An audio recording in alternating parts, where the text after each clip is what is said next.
వైఎస్ఆర్ వాహనానికి సంబంధించి లబ్ధిదారులందరూ కూడా మన గౌరవ ముఖ్యమంత్రి వర్యులు వైఎస్ జగన్మోహన్ రెడ్డి గారికి థ్యాంక్ యూ సీఎం గారు అని చెప్పేసి కృతజ్ఞతలు తెలియజేసే భాగంలో ఈరోజు మేమంతా కూడా ఈ కార్యక్రమంలో పార్టిసిపేట్ చేయడం జరిగింది.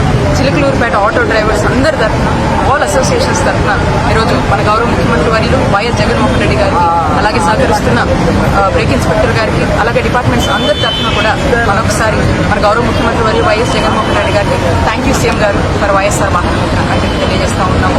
ఈరోజు మనం ముఖ్యంగా మాట్లాడుకోవాలంటే ఎప్పటి నుంచో కూడా చూస్తూ ఉంటే రాష్ట్ర రాజకీయాలు అందరూ చూస్తూ ఉన్నారు. పీఎం స్థాయిలో చూస్తున్నారు, సీఎం స్థాయిలో చూస్తూ ఉన్నారు. కానీ ఏ ఒక్క రాజకీయ నాయకుడు కూడా ఒక గౌరవమైన ముఖ్యమంత్రి వారి వైఎస్ జగన్మోహన్ రెడ్డి గారు ఆలోచించినట్టు చేయలేదు.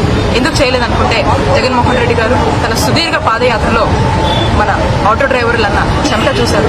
ఆ చెమట చూసి, ఆ చెమట గుర్తించి, ఈ కోర్టు వెనకాల ఉన్న శ్రమను గుర్తించి ఈరోజు మన ఆటో డ్రైవర్లు అందరూ కూడా వైఎస్ఆర్ వాహనం మిత్ర అని చెప్పేసి 10,000 చొప్పున ఏటా అందరికీ కూడా లబ్ధిగా చేకూర్చేందుకు ఈరోజు పనిచేస్తూ ఉన్నారు. దాన్ని మొదటి 3 నెలల్లోనే దాన్ని ముందు తీసుకురావడం చాలా చాలా ఆనందంగా ఉందని చెప్తా ఉన్నాం.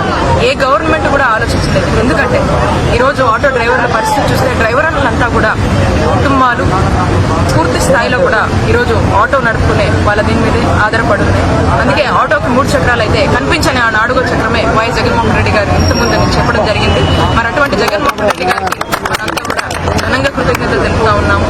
మన వైఎస్ఆర్ జ్ఞాపకంగా వైఎస్ఆర్ వాహన మిత్ర ద్వారా మన గౌరవ ముఖ్యమంత్రి వర్యులు వారికి ప్రవేశపెడుతున్నారు ఈ 10,000 అని చెప్తా ఉన్నారు. కాబట్టి ఏదో రకంగా ఇన్సూరెన్స్ లేని వాళ్ళకి ఇన్సూరెన్స్ కావచ్చు, లేదా వాళ్ళకి సంవత్సరంగా వచ్చే రిపేర్స్ కావచ్చు. చాలా మంది కూడా రిపేర్స్ ని పక్కన పెట్టి రిపేర్ చేపిస్తే ఇంత అవుతుందని చెప్పి అయినా వాళ్ళు డ్రైవింగ్ కొనసాగిస్తూ ఉన్నారు. వాళ్ళందరూ కూడా ఒక చేయుతగా అండగా ఉండాలని చెప్పే దిశగా ఒక తెల్ల రేషన్ కార్డు ఉంటే చాలు, అలాగే ఆర్సీ వాళ్ళ పేరు మీద ఉండాలి, అండ్ డ్రైవింగ్ లైసెన్స్ ఉంటే చాలు అని చెప్పేసి ఈ 3 అయితే వాళ్ళు అర్హులు. కులం చూడం, మతం చూడం, ప్రాంతం చూడం అని గౌరవ ముఖ్యమంత్రి వర్యులు ఏదైతే చెప్పారో అదే దిశగా అర్హులైతే చాలు అని చెప్పేసి ఈ పథకాన్ని ప్రజల్లోకి తీసుకొచ్చి మరీ ముఖ్యంగా ఆటో డ్రైవర్ అన్నలకి వాళ్ళ కుటుంబాల్లో ఒక వెలుగు నింపాడు.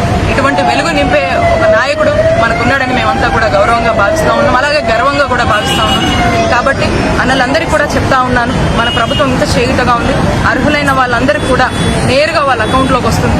అలా రాని వాళ్ళు ఎవరైనా ఉంటే నమోదు చేయడానికి అధికారులంతా కూడా విసులుబాటు కల్పిస్తారని కోరుకుంటాను.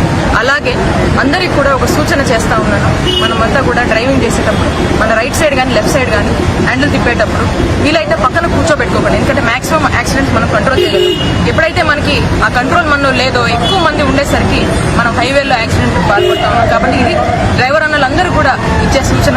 కాబట్టి రైట్ అండ్ లెఫ్ట్ కొంచెం ఫ్రీగా పెట్టుకోవడం వల్ల ఏదైనా మనం కొంచెంలో కొంత మనము వచ్చే ఇన్సిడెంట్స్ మనం కంట్రోల్ చేసుకోవచ్చు అని చెప్తా ఉన్నాను.